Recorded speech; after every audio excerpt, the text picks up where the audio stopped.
The fighting game genre of today bears little resemblance to its birth during the 1980s and its rise during the 1990s. Over the decades, the genre, along with the community surrounding it, have undergone significant transformations, some for the better, others for the worse. While the fighting game community fosters competition and passion, it has also been plagued by elitism, toxicity, and gatekeeping, with so-called hardcore fans expressing hostility toward newcomers. Even more troubling, sexism, bigotry, and harassment have become disturbingly commonplace within the scene. Meanwhile, online culture war opportunists frequently attempt to co-opt discourse with accusations of wokeness as they try to transform the community into the latest battleground for their political agendas. The influence of the AAA gaming industry has further impacted the genre in a negative manner, placing an increased focus on monetization. Features that were once earned through gameplay, such as characters, costumes, and other unlockables, are now locked behind paywalls, such as downloadable content packs, pre-order bonuses, and microtransactions. Despite these challenges, the genre continues to grow and thrive. In fact, one could say it's bigger than ever.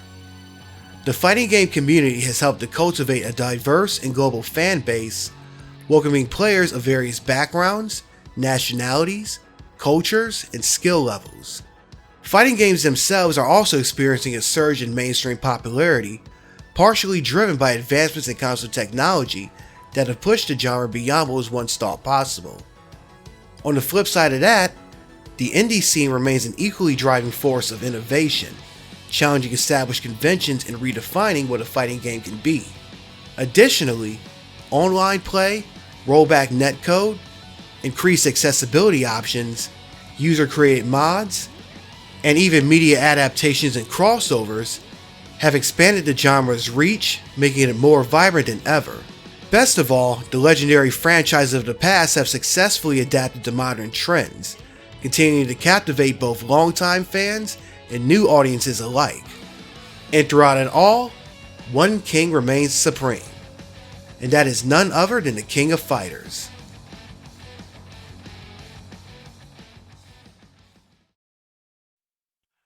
In the last installment of the King of Fighters, a billionaire named Antonov tried to gain notoriety by buying the rights to the King of Fighters tournament and crowning himself its champion.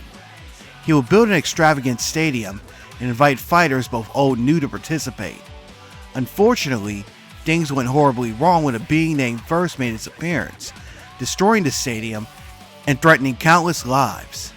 Fortunately, the heroes of King of Fighters would defeat this being, saving the world and possibly the universe.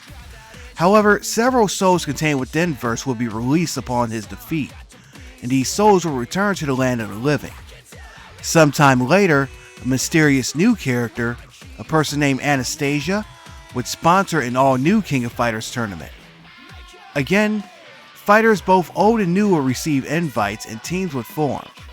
Among these fighters were some interesting faces, including many that were once thought dead. No one knew how this tournament would transpire, but if one thing was certain, it was going to be interesting. Of course, there was another change under the hood too.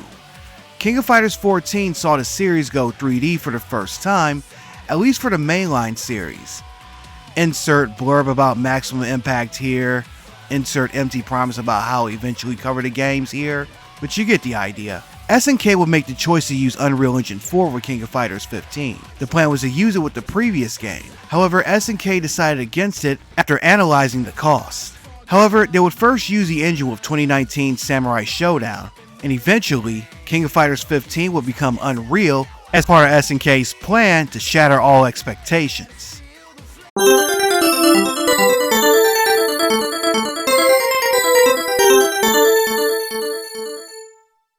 Okay, so real quick, this chapter is going to contain a lot of talk about Unreal Engine, along with games that are not the King of the Fighters. Number one, I'm a tech nerd, and two, this series has always been geared toward casuals, along with people new to the franchise or just gaming in general. I'm not going to get too deep into the tech. This is just going to be a high-level overview of the history and some of the milestones of the Unreal Engine. If you're not into this kind of stuff and you want to skip ahead, the chapter select is below.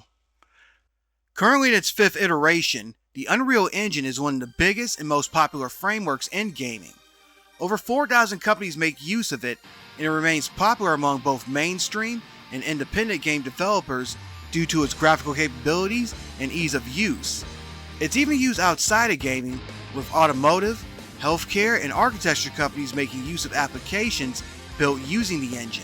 Movie and film studios also use Unreal, including shows such as Westworld, Amazon's Fallout series, and The Mandalorian. Unreal Engine was created by Epic Games founder Tim Sweeney, who began developing the engine in 1995. The first game to make use of it was, of course, Unreal, a first-person shooter released in 1998. The game's graphical effects, including texture shading and 16-bit color depth, were above and beyond what similar games were doing at the time. The game would also ship with Unreal Editor, a tool that players could use to edit levels on the fly and even create modifications for the game. At first, Epic wasn't thinking about licensing out the engine. However, when other game studios saw screenshots of Unreal, they were impressed and wanted to make use of the engine themselves. Thus, games like Deus Ex, Clive Barker's Undying, and Harry Potter and the Chamber of Secrets would utilize the engine, with several studios even licensing out the engine before Unreal was released. Not only would Epic provide support for development teams that utilize the engine, it would also meet with their team leads to discuss potential improvements. Unreal Engine 2 would debut in 2002 and would bring with it significant improvements, including improved support for consoles. At the time, this would be the 6th generation of game consoles, and this included the Microsoft Xbox, the Nintendo GameCube, and the Sony PlayStation 2. The first game utilizing the engine would be America's Army, a multiplayer first-person shooter game that was used as a recruitment tool by the US Army. Around the same time, Unreal Championship would be released on the original Xbox, and it would be one of the first games to take advantage of the Xbox Live Network. The game's sequel, The Landry Conflict, would use a specialized version of the engine which contained improvements specifically for the Xbox.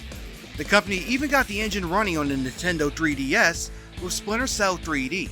Unreal Engine 3, in my opinion, would be the engine's coming out party. The engine was presented on July of 2004 and was said to have been in development for 18 months by that point. Sony would integrate the engine into its PlayStation 3 software development kit. Unreal Engine 3 made use of multi-threading. So for those not into computer science, multi-threading is a system that allows a program to utilize multiple threads of execution, meaning that it could do multiple things at once. Now, think of it this way. You're at a grocery store checkout, and the person in front of you has a cart full of items. Meanwhile, you're standing behind them with a basket of 3 or 4 small objects. So in single threading, there's only one checkout counter, so you're waiting for this guy to have all his items rang up. In a multi-threaded system, there's more than one checkout counter. So while there's still a line, soon as one counter is done ringing up somebody, they'll call you over, so you won't have to wait as long. So the grocery store is a program, the cashiers are threads, and you and your fellow customers are the executable functions that are running on those threads. One of the first and most well-known games that utilized Unreal Engine 3 was, of course, Gears of War, a then Xbox 360 exclusive developed by Epic and published by Microsoft. It would also be used in the Batman Arkham games, Rainbow Six Vegas, and even BCFX The Experience, a football game centered around HBCU football. The engine would also expand to mobile games for the first time, as the engine was used in the iOS game Infinity Blade and the Android game Dungeon Defenders. Unreal Engine 4 will make its public debut in March of 2014 with the release of Daylight, the survival horror game. Unreal Engine 4 introduced a new scripting system called Blueprints. Without going too in-depth, the goal here was to make the UI more accessible. The engine was given to schools and universities for free, with the general public being able to use the engine in 2015. So this meant that you, yes, you, could develop and publish a game using Unreal Engine. All Epic asked for at the time was a 5% royalty fee for products that sold over 3,000 per quarter. Notable games that utilized Unreal Engine 4 were Bloodstained Ritual of the Night, the Dark Pictures Anthology, Gears of War 4, and of course King of Fighters 15. Hang on, we're getting there. Oh yeah, and there was a little known indie game called Fortnite. I wonder whatever happened to it. Unreal Engine 5 will be revealed in May of 2020, and it supports all current generation gaming platforms. This includes the Xbox Series X and S, the PlayStation 5, and the Nintendo Switch 2. The engine was made available to developers in 2022. The engine packed in new graphical features such as lumen reflection systems, nanite, a geometry system, and a new physics engine. I'm not going to break down everything here because I spent way too much time on this segment, but the TLDR is that Unreal Engine 5 gave developers the tools to make their games more pretty. Naturally, Fortnite was used as a way to test the waters with Unreal Engine 5. Epic would also release The Matrix Awakens, a short demo designed to both showcase Unreal 5 and promote the then upcoming film, The Matrix Resurrections. Unfortunately, the demo was delisted from stores in 2022, and the only way you can access it is if you downloaded it before it was delisted. Other notable games that utilize the engine include Arc Raiders, Black Myth Wukong, and a remaster of Elder Scrolls Oblivion. Of course, Tim Sweeney has discussed Unreal Engine 6, but it'll be a few years before we see it. With the pedigree behind the engine, you can see why SNK will want to utilize it for its fighting games. Now that I'm done boring you with techno-babble, it's time to bore you with quasi-political babble, because there's something that happened behind the scenes with SNK. So now's as good a time as any to address the elephant in the room. So, once again, if you want to skip forward, chapters are below.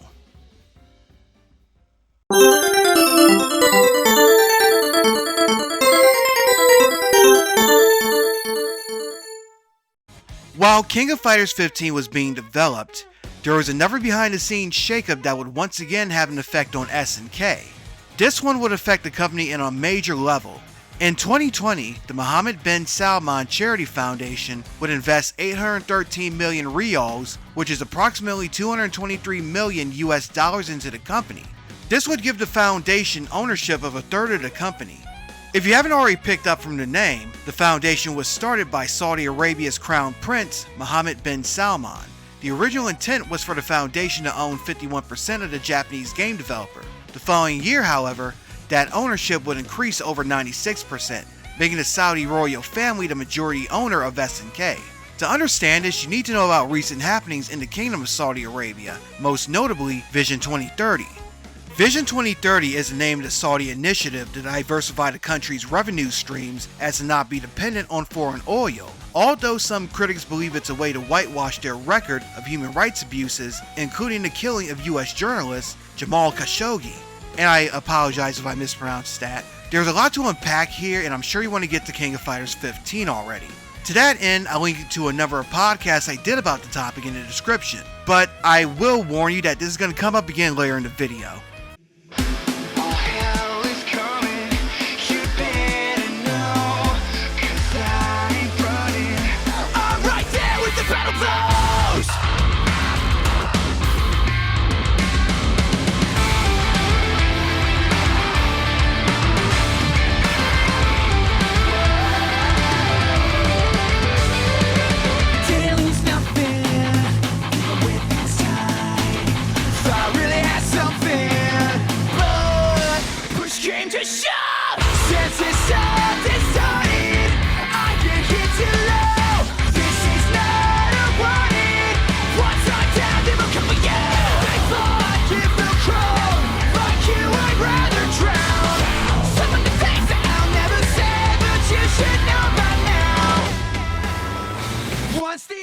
Alright, now that I'm done talking about Unreal Engine and Middle Eastern politics, let's talk about the game. After the positive reception to King of Fighters 14, Oda stated that there were plans for King of Fighters 15, but for the time they wanted to concentrate on other SNK franchises. Apparently this included Samurai Showdown, as they will release a new installment of the series in 2019. And in 2018, SNK will release SNK Heroines Tag Team Frenzy. SNK will begin development on King of Fighters 15 back in 2018, with the game officially being announced at EVO 2019 with plans for a 2020 release. However, the COVID-19 pandemic had interfered with those plans. Eventually the game will be pushed back to 2021, only to be delayed to 2022. There will be open beta tests during the fall of 2021. In the weeks leading up to the game's release, SNK would keep the hype train going by revealing character trailers that announced the game's roster. Finally, the game would come out on February 14th for fans who pre-ordered it, and February 17th for everyone else. The game would come to both PlayStation 4 and 5. It would also hit Xbox Series X and S. It would also come to PC via the Xbox, Steam, and Epic Game stores, and the console releases were distributed by Koch Media.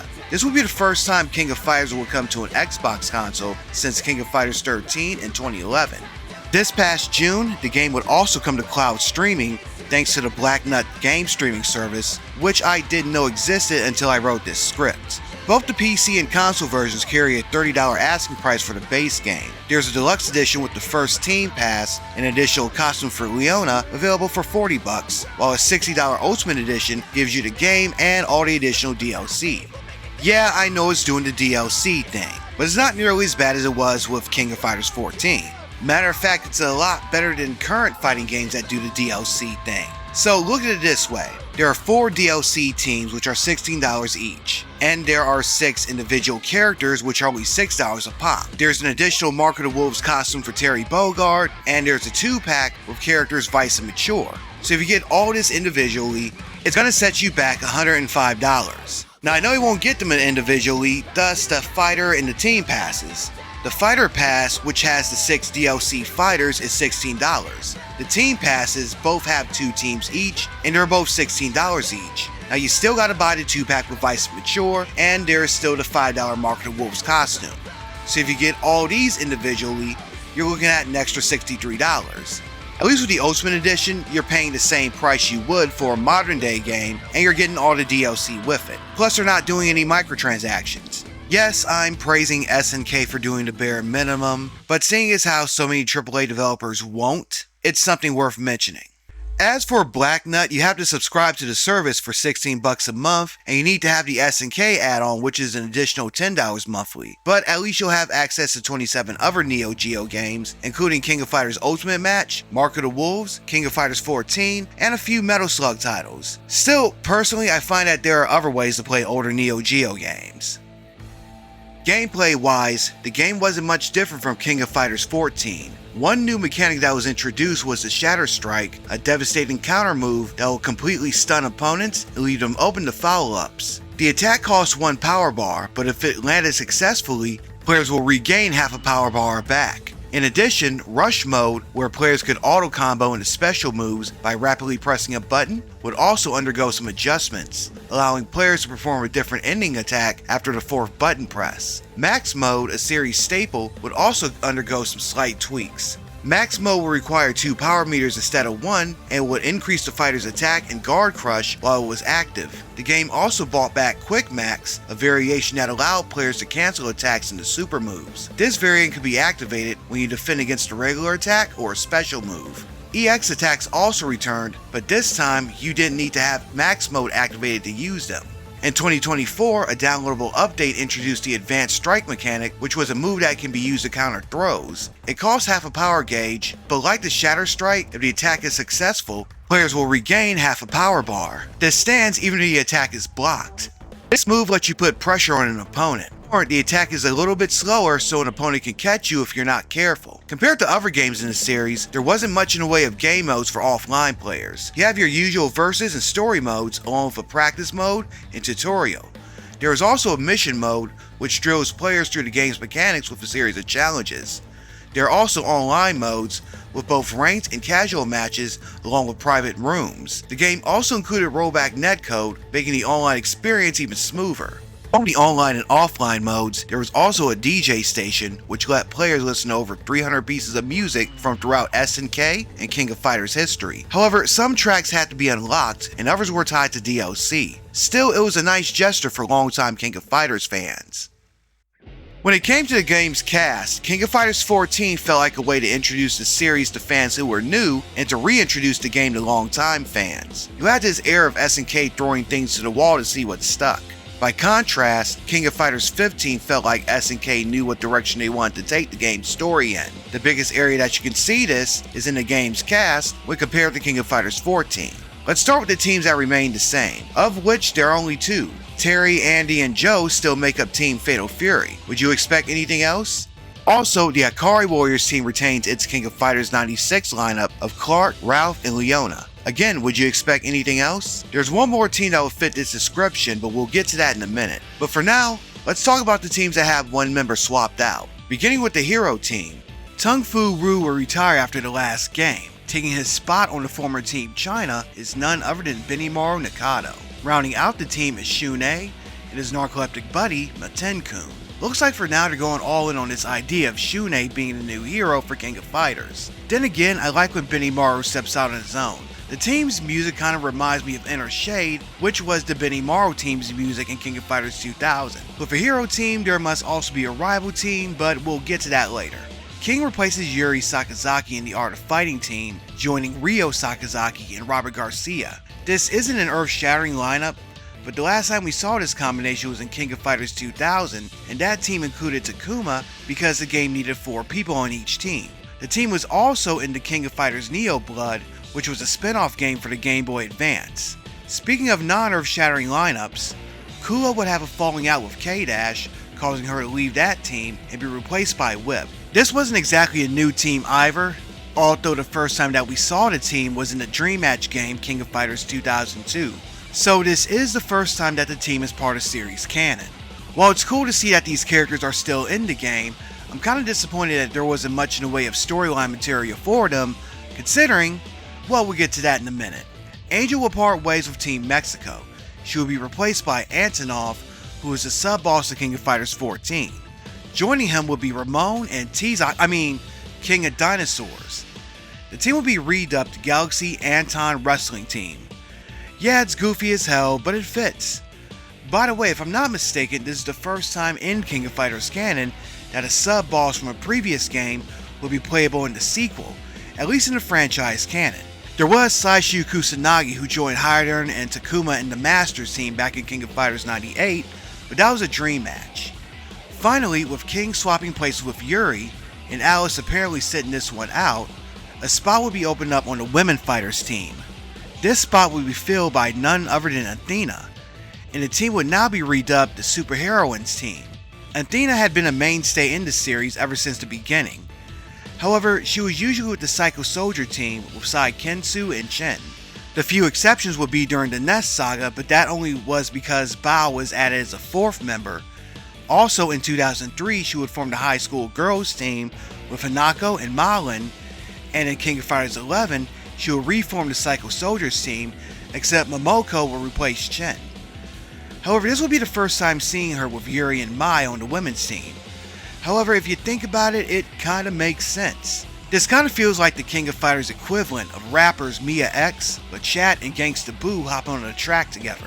If you know, you know. Sadly, this meant that Sai Kensu and Chen were sitting this one out.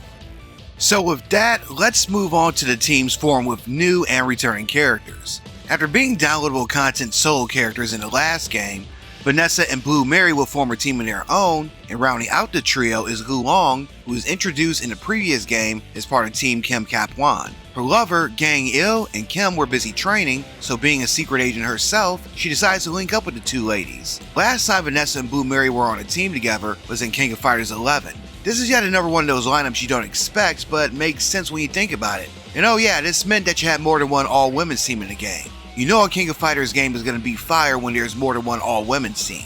But still, where's Seth?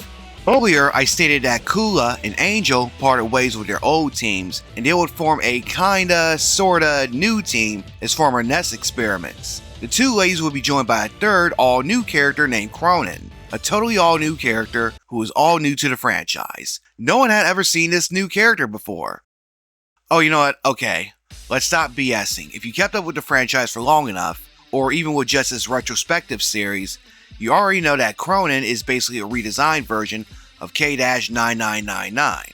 K-9999, or Cronin, because K-999 is a stupid fucking name, was last seen in King of Fighters 2002, with the previous game, King of Fighters 2001, being the first and only time he was part of series canon. As you remember from the Nest Saga video, Cronin's original design was inspired by Akira's Tetsuo, complete with his body horror arm attacks, hairstyle, and style of dress. SNK refused to use him for future games, even going so far as to remove him from promotional material. In King of Fighters 2002 Unlimited match, a character going by Nameless, who had a similar moveset, would take his spot. For years, fans, including myself, speculated that Cronin was removed from the series due to its similarities to Tetsuo. However, people at SNK, including artist Falcon, have hinted that this was not the case. After Cronin's reveal, SNK community manager Krispy Kreme revealed in a Discord chat that Cronin's image was covered up to preserve the mystery surrounding his character. This was because in storyline, he had been on a run hiding from Ness. Personally, I find this somewhat hard to believe. Between 2002 and King of Fighters 15, there have been 5 other King of Fighters games, and 22 years have passed, and I'm not even mentioning mobile spin-offs and the Maximum Impact games. But you know what? Never mind all that. He's back with a slightly tweaked costume and a metal arm in place of his Tetsuo body horror. While he's still a jerk, he's more of a badass anti-hero versus the douchebag from 2001. I mean, who would have known that a hairstyle, a metal arm, and a costume change would have such an effect on one's character? I liked him back in 2001, and I like him even more now. Cronin wasn't the only character returning either. You might have noticed that in the special invite team ending, there is a familiar looking white-haired guy. Kukuri, a fighter who debuted in the last game as a member of that special invite team, would then go on to notify Elizabeth Blantorch. So in the game's worst kept secret, it seems like our friend Ash Crimson was one of the many souls returned to life after the death of Verse. If you recall back in KOF 13, he took himself out of existence to stop his ancestor. That makes him all the more badass. Everyone's favorite NB would join up with Elizabeth and Kukuri to form Team Ash. This will mark the first time both characters were part of the series since King of Fighters 13. It doesn't seem like much, but keep in mind King of Fighters 13 came out over a decade prior. Also, it's the first time that both Elizabeth and Ash were part of the same team. Earlier, I talked about the hero team. Now I think we should discuss the rival team. 2 all-new characters will make their debut, Dolores and Isla. Isla is a Chilean graffiti artist who's set up to be a rival for Shune. She even has a similar power, where she battles with a pair of disembodied floating hands, which she calls Amanda. While she hates Shune at first, throughout the story, the two start to warm up to each other. Next is Dolores, a priestess from Mali. She has a relationship with Kukuri, who is her adopted son and a disciple of hers. And just as he fights with sand-based powers, she fights with mud and rocks. She has unique interactions with him, along with Nakaruru, as she sees her as a great shaman. She was one of the many souls who were resurrected when Verse was destroyed at the end of King of Fighters 14. Joining the two is a familiar face, Hydern. Yup, for the first time in 2 decades, commander of the Akari Warriors team has returned to the series canon. Yeah, he was a DLC character in the last game, but according to SNK, he wasn't canon. Here, he's part of the actual storyline for the first time since King of Fighters 2001. It was cool to see Hydern back, and I really like Dolores' design. It's sexy, but yet it's elegant and mature, and I'm always for black women in video games. One thing though, I think we can do without that theme song. It's cringy as shit. So it just occurred to me, besides the bosses, Isla and Dolores are the only new characters introduced in the game. I guess Cronin would be too, depending on how you view him. Now I know there are certain DLC characters who are also making their debut, but when I say new characters, I mean all new characters. This is in contrast to King of Fighters 14, which saw well over a dozen all new characters make their debut.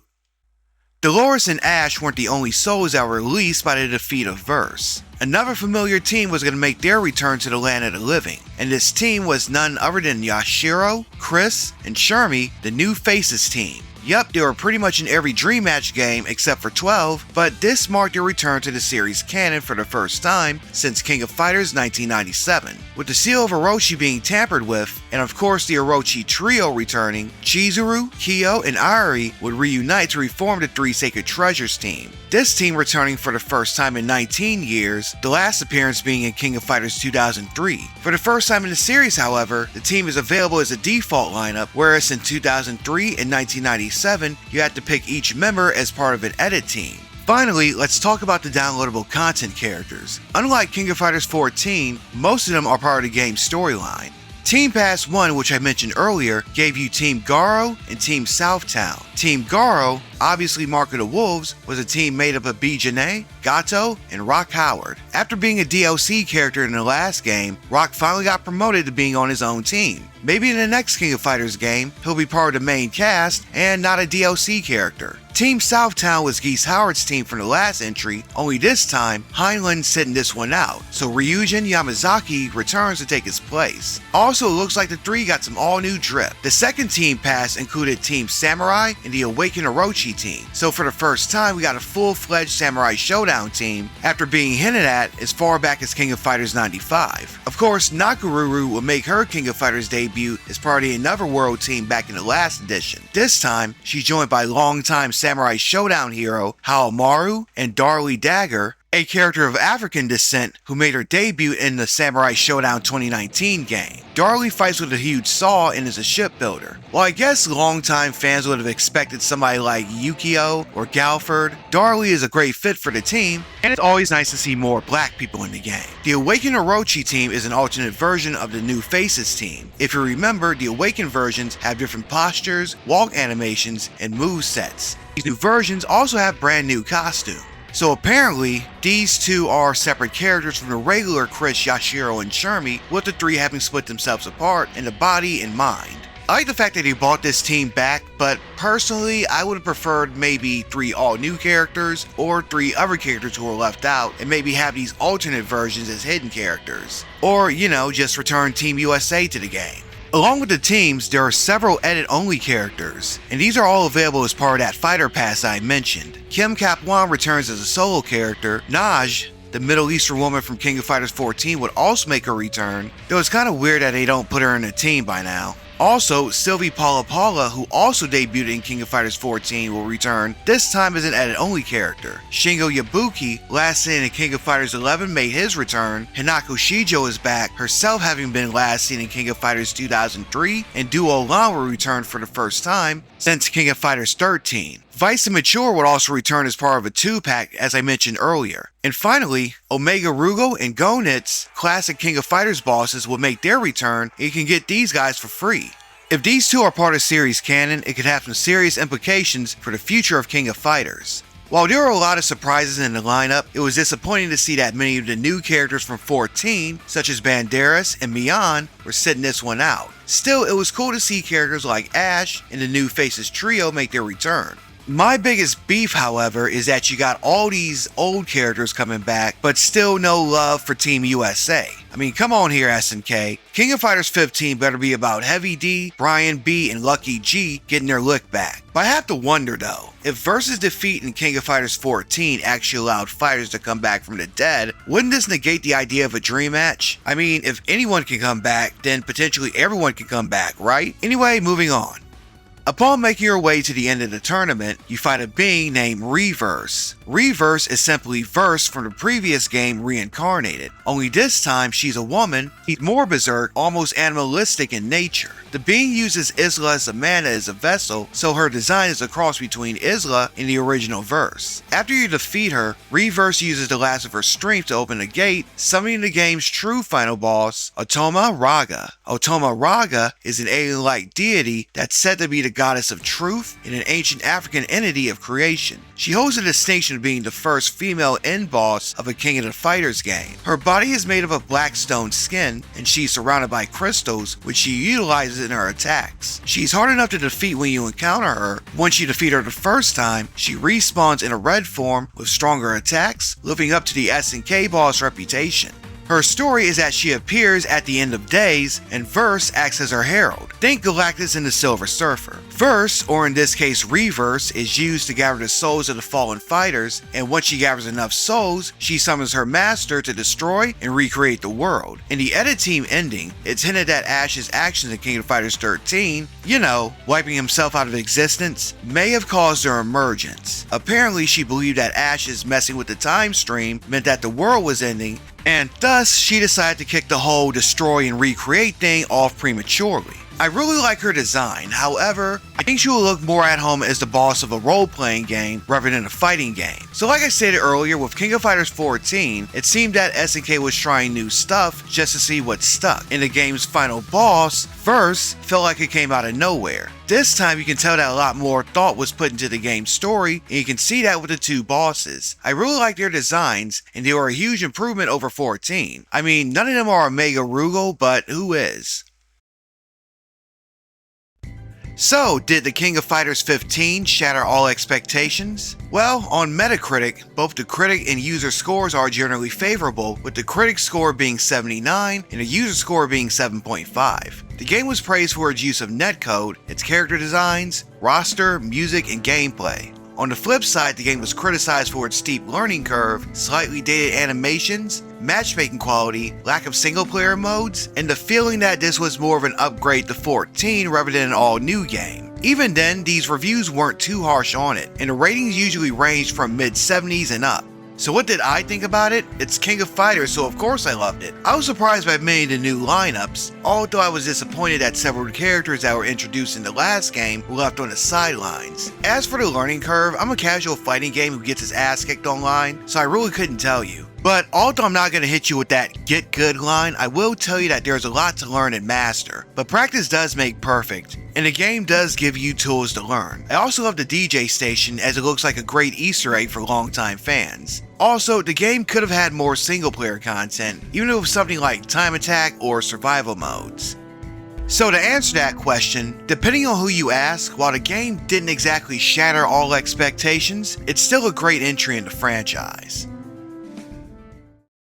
So in the end, Umoja and Reverse were defeated and the world was saved. Strangely enough, the souls that were resurrected when Verse was originally defeated still remained among the living. No doubt the King of Fighters franchise will continue. However, where the series goes from here remains a mystery. But we do have an idea of where SNK is going, and it's concerning. Remember that Saudi deal I talked about earlier? While it was promised that the Saudis would have no impact on the games that SNK made, this would seemingly turn out to not be the case with the company's next title, Fatal Fury: City of the Wolves. Footballer Cristiano Ronaldo, a real-world celebrity and a member of the Saudi Arabian team Al Nassr, has joined the game's cast. Also joining the game is Salvatore Ganacci, a DJ who has performed for the Saudi royal family. This has caused backlash and concern among SNK's fan base, since both men are obviously linked to the Saudi Arabian government. Ronaldo in particular caught a SA charge which he was settled out of court for. Personally, while I'm leery about Ronaldo's inclusion, I don't see any major issues with the idea of real-world celebrities in the game. Obviously, they're shoehorned in there for purposes of marketing. The bigger effect was that SNK CEO Kenji Matsubara would step down following the game's launch, transitioning into an advisor role. No reason was given, but it's speculated that the game's poor performance might have been a factor. This is in spite of the game being marketed heavily, with the game being promoted at WrestleMania, sponsoring boxing tournaments, and even influencer iShowSpeed streaming it. This could factor into the strategy of future SNK games, including the King of Fighters. Of course, it can be said that this is more of the AAA gaming space in general, with companies that see media such as video games as products to be sold and not art to be enjoyed. That in and of itself is another topic for another time. I don't want this to be about politics, and I don't want this to be all doom and gloom. I'm not telling anyone to boycott anything, I'm just giving you insight into how the sausage is made. I've enjoyed the series most of my life, and I will continue to do so. I remain optimistic about the future of the franchise. I know it's not a matter of if, but when we'll see the next King of Fighters tournament. I don't know what the future of the franchise is going to be, but I can't wait to see it. Although they'd better bring back Team USA. Well, that's it for the series, I guess. This is unscripted, this is just me talking.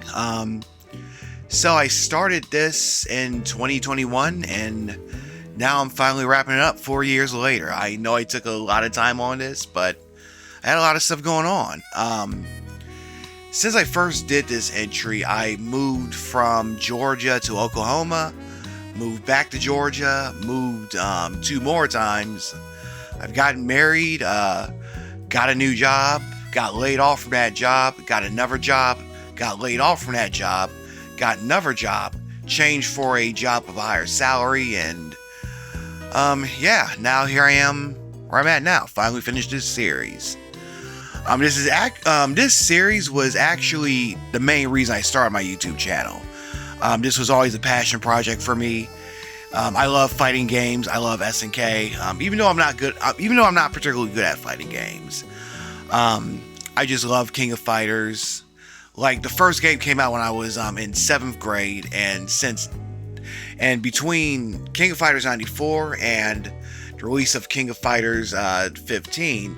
You know, I've graduated high school, graduated college, got a number of jobs, started my YouTube channel, and now here I am. I'm an adult, I'm married, you know. I really like this series, and I can't wait to see where this goes next. And for those of you who watched the series from the beginning, or maybe you just call one of the installments, I really thank you for being with me, sticking it out this long.